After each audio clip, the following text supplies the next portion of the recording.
Buenos dias, my fellow Guamanians. It's finally here. And yes, I'm as excited as the next person. And we should seize this day, seize every opportunity that we can to make for our families and for America. This build up started nearly a decade ago, and we waited with bated breath until it came to a screeching halt just 5 years ago. And it has been some time since then, but we've come a ways since then as well. The country should be proud of our journey of discovery in all these years. The abrupt halt in the build-up 5 years ago left many people wondering what we do without it. So you see, we were so enamored by the promises and the grandeur of Build-Up 1.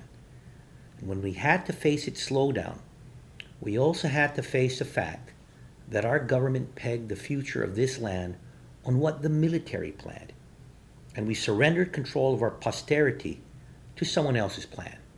And so, when the military told us that plans were changing, we were left alone in the front of the mirror, our reflection hidden behind a fog of doubt.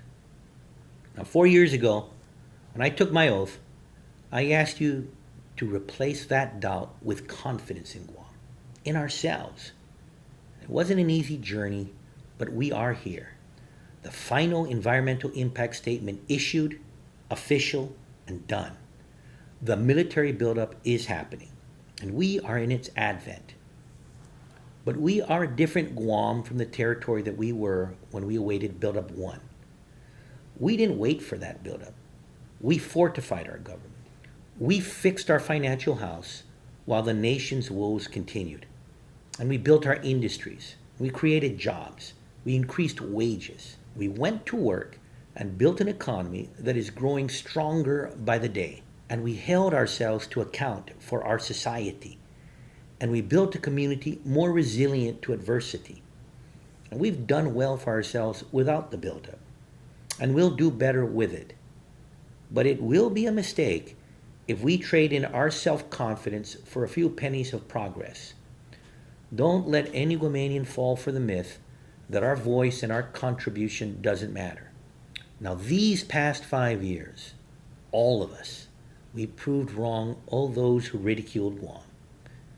And we did it by being ourselves, working hard, believing in what we could do, and encouraging our kids to be proud, to embrace the Chamorro culture, to be vanidoso. So my fellow Guamanians, my fellow Americans, this time the Hafaday we use to greet the Marines comes from a collective voice that is stronger and filled with confidence.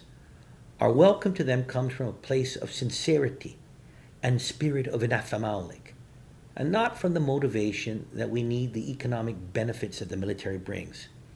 We welcome the Marines because we appreciate their service, because we want them to live in this paradise with us, and because we have something to offer our country, and we have a role to play in the security of the free world and the plight of freedom lovers everywhere.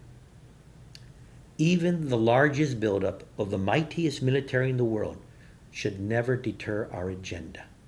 Let us carry on where we left off yesterday. Let us build the Guam that we imagine and move ourselves forward by our industry and our innovation.